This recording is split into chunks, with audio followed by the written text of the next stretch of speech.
Hello and welcome. My name is Kit, and if you're thinking about buying a property in France, there is a question that you may have asked or you're wondering about. And that question is, does owning a house in France give you residency? Okay, does it give you residency status? And it's something that a lot of people ask, and quite a few people have asked me that question because my husband and I own a property in the south of France. And today we're going to dive into that a little bit. And I'm not going to lie, it's not a straightforward thing. But I want you to know what buying a property in France means in terms of a residency or your residency status. So you might be surprised with some of the information. I know I was. So anyway, let's get to it.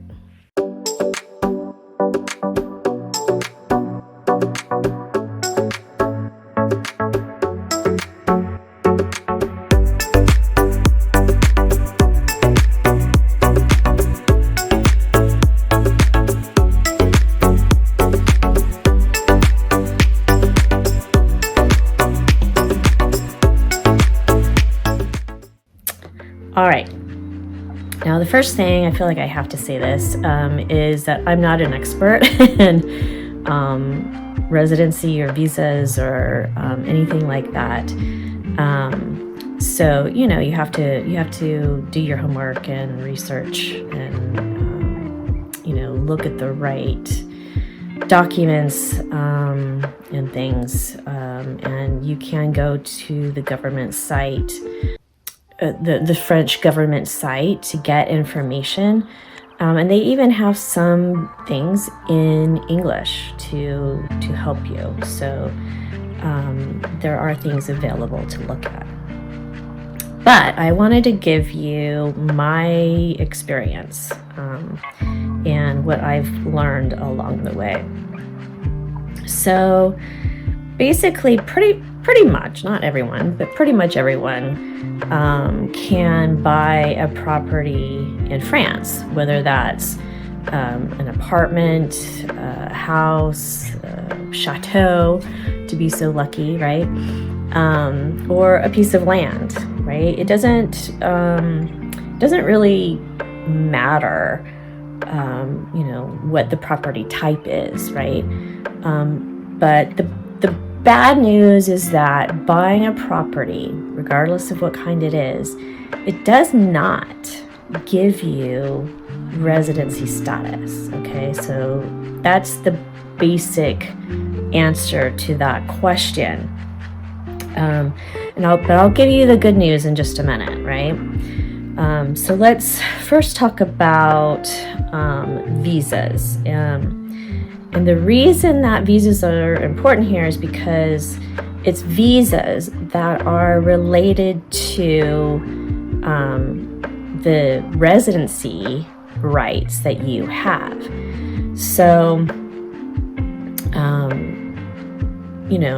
there is the tourist visa, which is, kind of the basic thing. So if your passport allows you to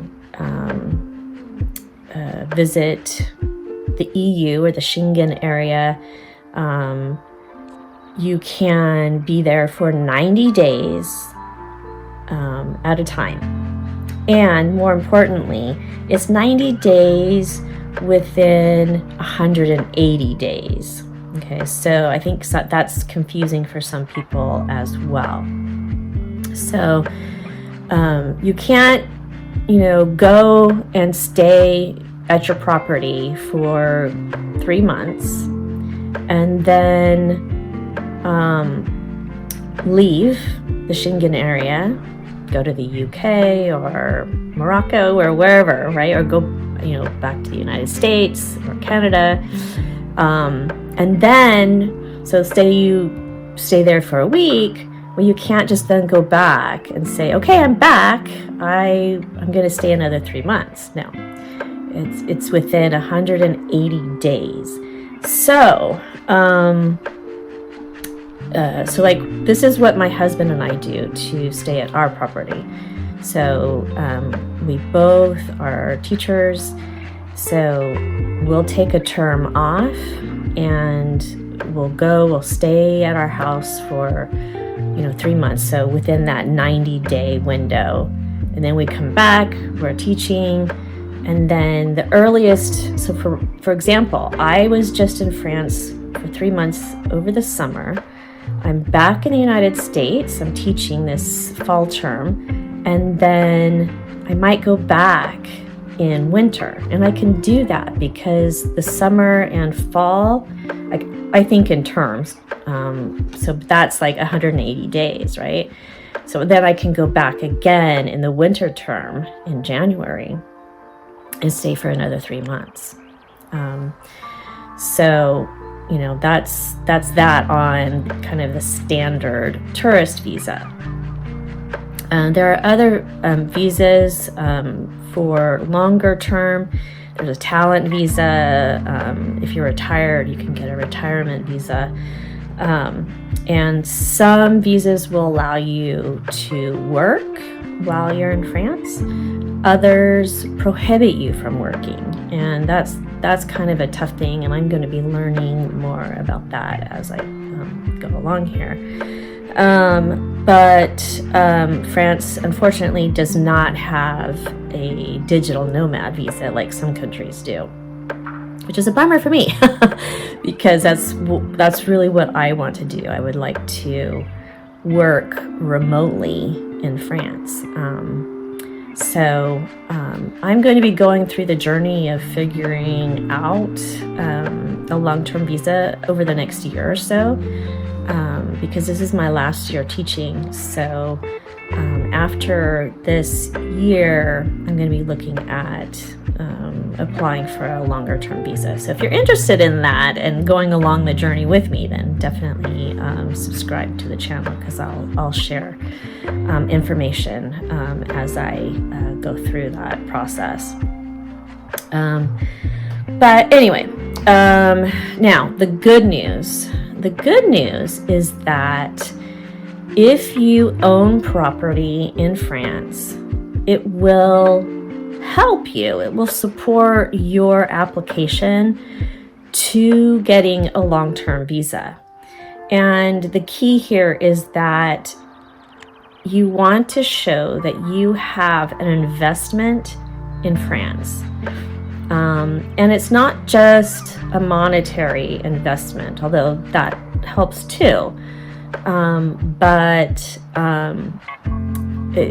it's an overall investment, right?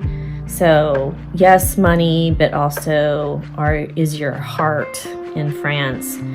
Do you have connections to France? And so by owning a property, and like in our case, renovating, we've owned our house since 2010, which, seems so long ago.